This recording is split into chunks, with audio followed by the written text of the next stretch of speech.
We started coming to Tangier 14 years ago. We were invited by an old friend, and we knew Charles Sevigny from Paris. And it was in June, it was my birthday. I didn't want to have a big thing, so we decided to come down here, and Charles had invited us. Having grown up in New York, and when you get on a plane and you go to a place like Florida or up to Canada or out west, the world is basically the same. The landscape is a little bit different, but when you leave Paris and you get on a plane, you come to Tangier, you just feel like you're really somewhere exotic and special. And, we fell in love with it right away. Now that I live between Paris and New York, the world is not so different. But when Marco and I come down here, it's a 2.5-hour flight, and you're in a completely different planet. So the house is called Tangier, obviously. We actually ended up buying the house from Charles Sevigny, who was a very, very well-known decorator back in the 50s, 60s, 70s, 80s. He did work for the Shah of Iran, for Hubert Givenchy, and then he had clients literally all over the world.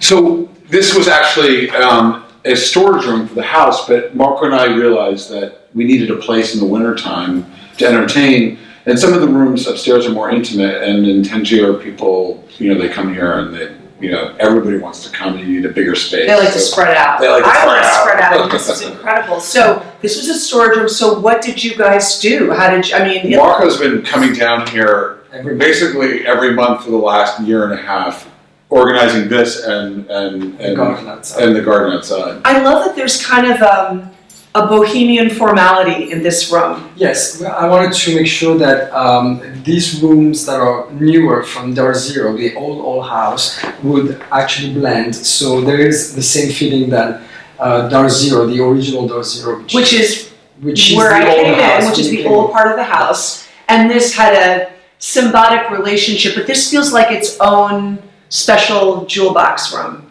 Yes, thank you. I was trying to make it very cozy. Now,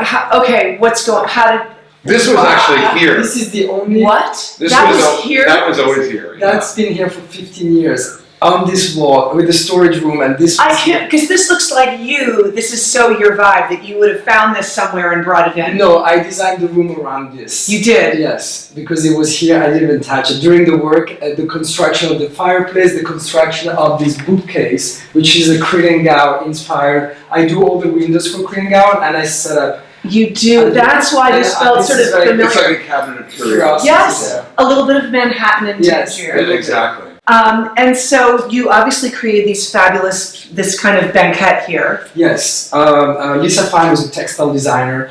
I recognize her amazing fabric. She's a very close friend for 20 years. We traveled all over the world with her, and she designed this beautiful fabric.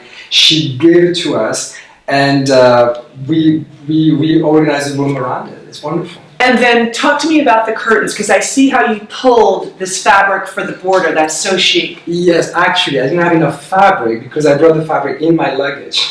And when I wanted to do also the curtains, the great thing about Lisa Fine's fabric is that you can cut the border, and with the same amount of fabric, you can do the sofa, and cutting the border and adding white, you can do the curtains. So this is actually a trick I did with the same fabric both. So I didn't have enough fabric, so I only took the border. And then I also love the scale and proportion in here.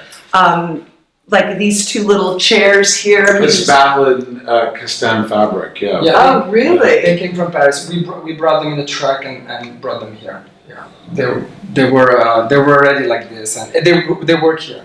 And then how about? This is kind of a mirror, almost a screen on the walls here. So it's very similar to a mirror, which is upstairs. Right. It's a trick that Charles Sevigny, who used to do, and you'll see it quite often throughout the house. So we copied his idea and did it down here. Oh, so then you echoed what he had already done. Yeah. And when you say trick, do you mean it gives an illusion of sort of mystery and space? Yes. And depth. And outdoors, yeah. Right. Behind the Moucharabier, he would always put a mirror, and then with the little lights, you had the feeling at night that you actually have a window on the outside. Yeah. And of course, there are so many great ideas to be inspired from. That's why this was inspired by Charles' work. So, and this was actually a neighbor And when we decided to do this room, we actually went into this house, which was a ruin, and we rebuilt this whole room. Now, Jamie was saying your intention for here is like in the winter when you want to, it's very windy outside. Yes. So could you actually put tables and sit out here for? Yes, in April this year, we had a dinner for 50 people here. Oh, how and I fun. had round tables everywhere.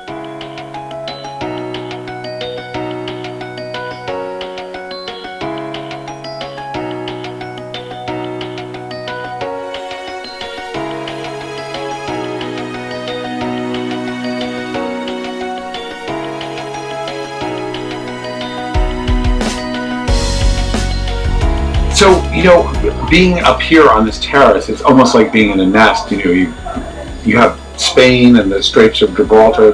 Gibraltar's right there. You have the other side of the Bay of Tangier over there, and you have the whole city behind It's right, here. and you would never know. I mean, you hear it in a wonderful And way.